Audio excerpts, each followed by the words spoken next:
तर नमस्कार विद्यार्थी मित्रांनो, मी संतोष गांधीले या युट्यूब चॅनलवर पुन्हा एकदा तुमच्या सर्वांचं स्वागत. मागील काही दिवसापासून आपण टेन्सची मालिका बघत होतो. या मालिकेमध्ये आपण तीनही सिंपल टेन्स, तीनही कंटिन्युअस टेन्स बघितले. आज आपण तीनही परफेक्ट टेन्स बघणार आहोत. तीनही परफेक्ट टेन्स मध्ये आपण तीनही परफेक्ट टेन्सचे फॉर्म्युले नेमके कसे असतात, त्याच्यामध्ये कशा पद्धतीने बदल होत असतो आणि त्याचा त्या काळानुसार कशा पद्धतीने अर्थ होत असतो हे बघणार आहोत. तर चला सुरुवात करूया. सर्वप्रथम प्रेझेंट परफेक्ट टेन्स घेऊ. प्रेझेंट परफेक्ट टेन्स ज्याला आपण पूर्ण वर्तमान काळ म्हणतो. आता पूर्ण वर्तमान काळ म्हणजे काय, तर वर्तमान काळ म्हणजे सध्याचा काळ. या सध्याच्या काळामध्ये एका विशिष्ट वेळेला एखादी क्रिया पूर्ण झालेली आहे, आपले जनते काम पूर्ण कंप्लीट झालेले आहे, असं ज्यावेळेस आपल्याला सांगायचं असतं त्यावेळेस आपण प्रेझेंट परफेक्ट टेन्सचा फॉर्म्युला वापरत असतो. आता कुठलाही परफेक्ट टेन्स म्हणलं की एक गोष्ट आवर्जून ध्यानात ठेवायची, तीनही परफेक्ट टेन्स बघणार आहोत आपण.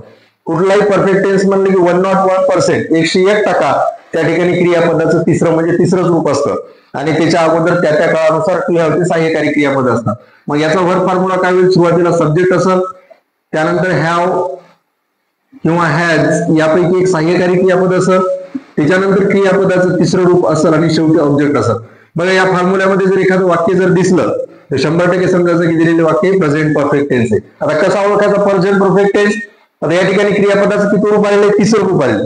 तिसरं रूप आले की डोळे झाकून समजायचं की या वाक्यामध्ये परफेक्ट टेन्स आहे. पण राहिला प्रश्न कुठला परफेक्ट टेन्स आहे, तर त्यासाठी त्या काळानुसार त्याच्या अगोदर आलेले टू हॅवचे हेल्पिंग वर्ब बघायचे. आता या ठिकाणी हॅव आणि हॅज आलेले, हॅव आणि हॅज हे टू हॅवचे हेल्पिंग वर्ब असून त्याचा उपयोग फक्त प्रेझेंट टेन्स मध्ये करतात. म्हणजे have has indicate it is a present tense and V3 indicate it is perfect tense. So in this sentence there is a present perfect tense. आता दोन वाक्य आपले ठरलेले होते, we write a letter आणि दुसरं वाक्य होतं she eats a mango. त्याच वाक्याला बदलू आपण. बघा आता हॅव कधी वापरायचं आणि हॅज कधी वापरायचं, तर जर समजा एखाद्या वाक्याची सुरुवात ही शी इट किंवा कुठल्या एकवचनी नामान जर झाली असेल तर हॅज वापरायचं, बाकीच्या टायमाला काय वापरायचं आपण हॅव वापरायचं. आता वी न सुरुवात झाली WE, वीच्या समोर आता हॅव हॅज येईल का, हॅव येईल, वी हॅव. त्याच्यानंतर क्रियापदात तिसरं रूप काय, return, we have return a letter. We have return a letter म्हणजे आम्ही पत्र लिहिलेलं आहे, म्हणजे पत्र लिहिण्याची क्रिया पूर्णपणे पूर्ण झालेली आहे. आता रिटर्न ही क्रियापदाचं किती रूप आहे, तिसरं रूप आहे. क्रियापदात तिसरं रूप, त्याच्या अगोदर हॅव आलेले टू हॅवचं हेल्पिंग वर्ब असून ज्याचा उपयोग प्रेझेंट टेन्स मध्ये करतात. वी हा काय सब्जेक्ट आहे आणि अ लेटर काय ऑब्जेक्ट आहे. म्हणजे दिलेल्या वाक्याचा फॉर्म्युला काय झाला, S plus have has plus V3 plus O. म्हणजे 100% दिलेल्या वाक्यामध्ये कुठला टेन्स आहे, प्रेझेंट परफेक्ट टेन्स. ओळखायचं कसं, तिसरं रूप आलंय म्हणजे परफेक्ट टेन्स आहे, हॅव वरून तो प्रेझेंट टेन्स आहे. दुसरं वाक्य शी इट्स अ मँगो, त्या वाक्याला तर शी. आता सांगितलं मी तुम्हाला, जर वाक्य सुरुवात ही शी इट किंवा एक वचनी नामान जर झाली असं तर हॅज वापरायचं. काय घ्यायचं म्हणजे या ठिकाणी has, she has eaten a mango म्हणजे तिने आंबा खाल्लेला आहे. खाण्याची क्रिया पूर्ण झालेली, चाटून पुसून हातपाय धुवून मोकळी झालेली बिचारी, बरोबर आहे. आता इटन हे क्रियापदाचं किती रूप आहे, तिसरं रूप आहे. हॅव हॅज हे कशाचं रूप आहे, टू हॅवचं हेल्पिंग वर्ब, ज्याचा उपयोग प्रेझेंट टेन्स मध्ये. She is a subject, a mango is a object. बघा S plus have has plus V3 plus O या फॉर्मेशन मध्ये हे वाक्य आलेले, म्हणजे दिलेल्या वाक्यामध्ये कुठला टेन्स आहे, प्रेझेंट परफेक्ट टेन्स. याच पद्धतीनं दुसरा जो टेन्स आहे ज्याला आपण पास्ट परफेक्ट टेन्स म्हणतो. पास्ट परफेक्ट टेन्स मराठीमध्ये त्याला आपण म्हणतो पूर्ण भूतकाळ. पूर्ण भूतकाळ म्हणजे जो काळ होऊन गेलेला आहे त्याला काय म्हणतात, भूतकाळ म्हणतात. आणि होऊन गेलेल्या काळामध्ये जर एका विशिष्ट वेळेला एखादी क्रिया पूर्ण झालेली असेल किंवा पूर्ण झालेली होती असं ज्यावेळेस आपल्याला सांगायचं असतं, अशा वेळेस आपण काय वापरत असतो, पास्ट परफेक्ट टेन्स वापरत असतो. भूतकाळ म्हणजे होऊन गेलेला काळ, या होऊन गेलेल्या काळामध्ये एखादी क्रिया पूर्ण झाली. मग याचा फॉर्म्युला काय होईल, S plus had plus V3 plus O. आता इथं सुद्धा V3 चालेल, वर पण V3 चालू होतं. कशामुळं, कारण दोन्ही परफेक्ट टेन्स आहे. हाही परफेक्ट टेन्स होता, हाही परफेक्ट टेन्स आहे.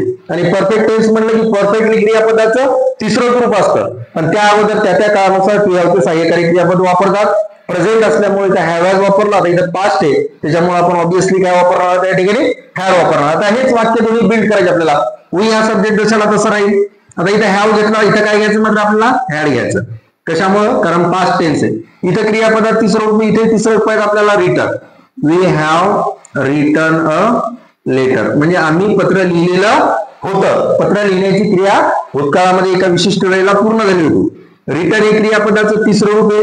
हॅड हे टू हॅवचं हेल्पिंग वर्ब असून ज्याचा उपयोग पास्ट टेन्स मध्ये केला जातो. वी हॅव सब्जेक्ट आणि अ लेटर ऑब्जेक्ट. तशाच पद्धतीनं दुसरं वाक्य करायचं शी. इथे आता ऑप्शनच नसल्यामुळे हॅडच घ्यावं लागतं नेहमी, कारण वी हॅवचं भूतकाळी एकमेव रूप आहे आणि ते कुठलं आहे? हॅड आहे. शी हॅड. त्याच्यानंतर इटन तिसरं रूप. शी हॅड इटन अ मँगो, म्हणजे तिने आंबा खाल्लेला होता. खाण्याची क्रिया भूतकाळामध्ये पूर्ण झालेली होती. बघा फॉर्म्युल्यामध्ये बसते का वाक्य? इटन हे क्रियापदाचं तिसरं रूप आहे. हॅड हे टू हॅवचं हेल्पिंग वर्ब आहे. त्याच्यानंतर शी हा सब्जेक्ट आहे आणि मँगो हा ऑब्जेक्ट आहे.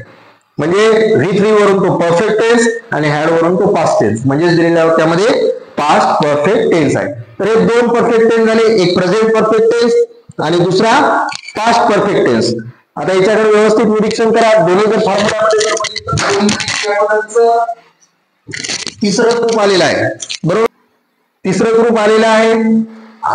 तिसरं ग्रुप आलेलं म्हणजे दोन्ही परफेक्ट टेन्स असल्यामुळे तिसरं ग्रुप येणार. फक्त बदल कशामध्ये झालेला आहे? टू हॅवच्या हेल्पिंग वर्ब मध्ये. प्रेझेंट असल्यामुळे हॅव हॅज घेतलं आणि पास्ट असल्यामुळे इथं काय घेतलं? हॅव घेतलं. ऑब्विसली आता तो तिसरा आणि शेवटचा परफेक्ट टेन्स आहे, ज्याला आपण फ्युचर परफेक्ट टेन्स म्हणू, म्हणजे पूर्ण भविष्यकाळ. इथं सुद्धा त्याच गोष्टी येणार आहे. इथे परफेक्ट टेन्स असल्यामुळं क्रियापदाचं काय येणार आहे? तिसरं रूप येणार आहे, बरोबर आहे. आता क्रियापदाचं तिसरं रूप येणार आहे म्हणजे कशामुळे येणार? कारण परफेक्ट टेन्स आहे. कुठला परफेक्ट टेन्स आहे? फ्युचर परफेक्ट टेन्स, पूर्ण भविष्यकाळ. पूर्ण भविष्यकाळ म्हणजे काय?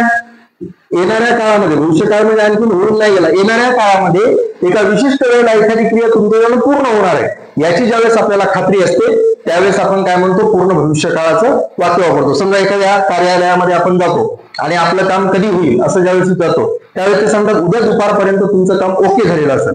म्हणजे उद्या म्हणजे आणखी आलाय का? नाही, पण त्या वेळेपर्यंत एखादी क्रिया पूर्ण झालेली असं आपल्याला सांगायचं. याचा वर्क फॉर्म्युला असा होईल एस प्लस शॅल हॅव किंवा will have. Shall have, will have हे टू हॅवचे हेल्पिंग वर्ब फ्युचर टेन्स मध्ये वापरतात. त्याच्यानंतर क्रियापदाचं तिसरं रूप आणि शेवटी ऑब्जेक्ट. या फॉर्म मध्ये जर एखादं वाक्य आलं असेल तर अशा वेळेस त्या वाक्याला काय म्हणत असतात? Future perfect tense. कसं काय? कारण क्रियापदाचं तिसरं रूप आले म्हणजे परफेक्ट टेन्स आणि शॅल हॅव, विल हॅव वरून तो फ्युचर टेन्स, म्हणजे दिलेल्या वाक्यामध्ये फ्युचर परफेक्ट टेन्स आहे. आता हेच वाक्य आपल्याला त्या दोन्ही काळामध्ये आपल्याला बदलायचे. दोन वाक्यामध्ये आपल्या पहिलं वाक्य आपलं वीला वी जशाला तसंच घेणार. आता वीच्या समोर शॅल हॅव घ्यायचं का विल हॅव? तर आय आणि वीच्या समोर शॅल हॅव घ्यायचं. बाकी अनादर टायमाला आपण काय घ्यायचं? विल हॅव घ्यायचं. I shall have. त्याच्यानंतर क्रियापदाचं तिसरं रूप return. I shall have return a letter, म्हणजे आम्ही पत्र लिहिलेलं असेल. लिहिण्याची क्रिया भविष्यकाळामध्ये पूर्ण झालेली असेल. या ठिकाणी रिटर्न हे क्रियापदाचं तिसरं रूप आले. शॅल हॅव हे टू हॅवचं हेल्पिंग वर्ब असून याचा उपयोग फ्युचर टेन्स मध्ये करतात. वी हा सब्जेक्ट आहे आणि लेटर हा ऑब्जेक्ट आहे. म्हणजे शॅल हॅव, विल हॅव वरून तो फ्युचर टेन्स, V3 वरून तो परफेक्ट टेन्स आणि या नवशा गवशावरून तो टेन्स, म्हणजे फ्युचर परफेक्ट टेन्स. आता एकच वाक्य राहिलं आपलं. शी सब्जेक्टला सब्जेक्ट जसाला तसं घेतलं. शीच्या समोर शॅल हॅव घ्यायचं, will have, will have. She will have. त्याच्यानंतर इटन.